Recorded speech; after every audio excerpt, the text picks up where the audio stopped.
Halo semua, perkenalkan nama saya Indah Wulandari Anggreni. Kali ini saya akan menyampaikan tentang analisis arus kas. Mari kita simak. Pengertian analisis arus kas, yaitu proses memeriksa arus kas masuk dan keluar dari bisnis untuk menentukan kesehatan keuangan perusahaan.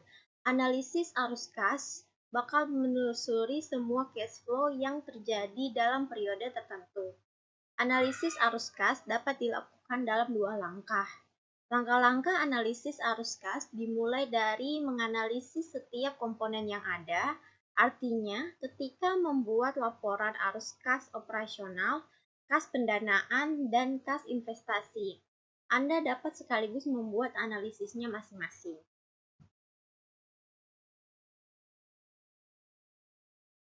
Jenis analisis arus kas yaitu ada 3. Yang pertama yaitu operasional, yang kedua investasi, dan yang ketiga pembiayaan.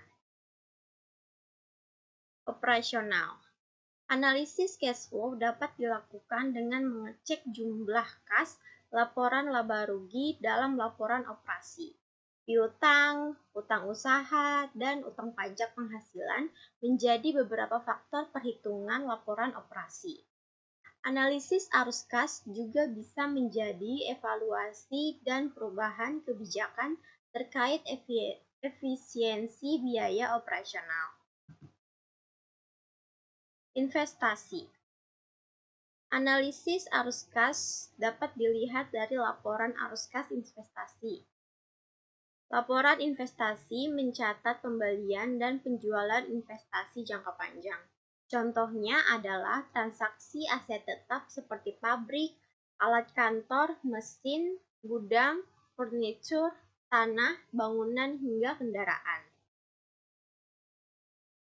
Dan yang terakhir yaitu pembiayaan. Laporan arus kas pembiayaan berisi transaksi utang dan ekuitas. Hal itu mencakup pembelian kembali atau penjualan saham, dan pembayaran dividen serta obligasi. Laporan juga mencatat uang non-tunai untuk pembayaran utang jangka panjang serta uang tunai dari pengambilan pinjaman. Apa saja manfaat analisis arus kas? Yaitu memiliki sejumlah manfaat krusial bagi perusahaan. Yang pertama yaitu untuk dasar pengambilan keputusan direksi atau manajemen untuk meningkatkan kinerja perusahaan.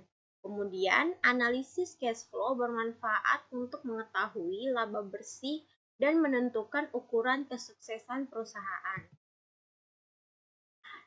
Tak sebatas itu, analisis arus kas juga dapat memberikan informasi yang memungkinkan para pengguna untuk mengevaluasi perubahan dalam aktiva bersih perusahaan, struktur keuangan, atau termasuk likuiditas dan solvabilitas, hingga kemampuan untuk mempengaruhi jumlah dan waktu arus kas. Hal ini dalam rangka adaptasi dengan perubahan keadaan dan peluang. Poin utamanya adalah dengan analisis cash flow yang cermat dan terukur, maka kesehatan sebuah perusahaan akan lebih terpantau. Hal ini otomatis menunjang perkembangan perusahaan dari segi bisnis.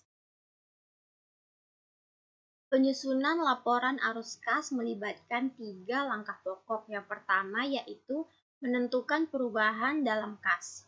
Prosedur ini bersifat langsung karena perbedaan antara saldo awal dan akhir kas dapat dengan mudah dihitung dari pemeriksaan atas neraca perbandingan. Dan yang kedua, menentukan arus kas bersih dari aktivitas operasi. Prosedur ini rumit, melibatkan analisis tidak hanya perhitungan laba rugi tahun berjalan, tetapi juga neraca perbandingan dan juga data transaksi terpilih. 3. Menentukan arus kas dari aktivitas investasi dan pendanaan. Semua perubahan lain dalam perkiraan neraca harus dianalisis guna menentukan pengaruhnya pada kas. Cara analisis arus kas yang tepat. Yang pertama yaitu catat arus kas masuk dan keluar. Yang kedua, hitung arus kas bersih. Yang ketiga, hitung arus kas operasional. Yang keempat, hitung arus kas investasi.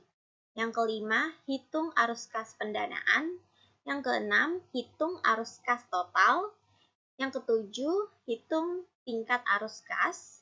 Yang kedelapan, hitung tingkat laba arus kas. Dan yang terakhir, lihat laporan arus kas.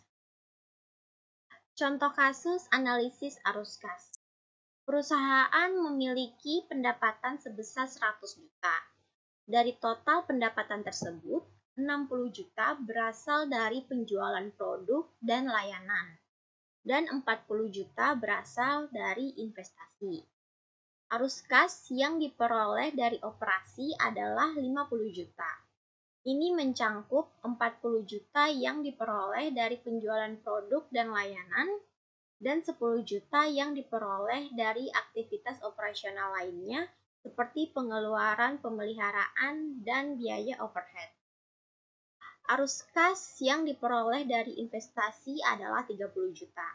Ini mencangkup 20 juta yang diperoleh dari investasi di perusahaan lain dan 10 juta yang diperoleh dari investasi di pasar saham. Arus kas yang diperoleh dari pembiayaan adalah 20 juta. Ini mencangkup 15 juta yang diperoleh dari pinjaman dan 5 juta yang diperoleh dari penerbitan saham baru. Total arus kas yang tersedia adalah 100 juta. Ini mencerminkan kesehatan keuangan yang baik karena arus kas yang tersedia cukup untuk menutupi semua pengeluaran dan membiayai operasi perusahaan.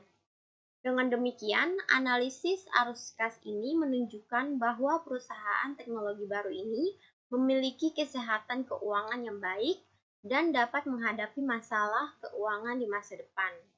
Ini juga dapat digunakan untuk membuat proyeksi keuangan masa depan untuk perusahaan.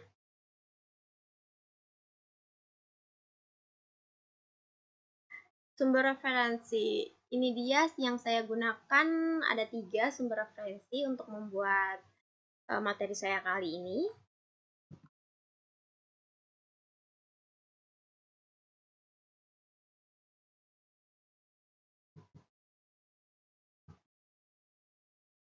Baik, sekian dari saya tentang analisis arus kas.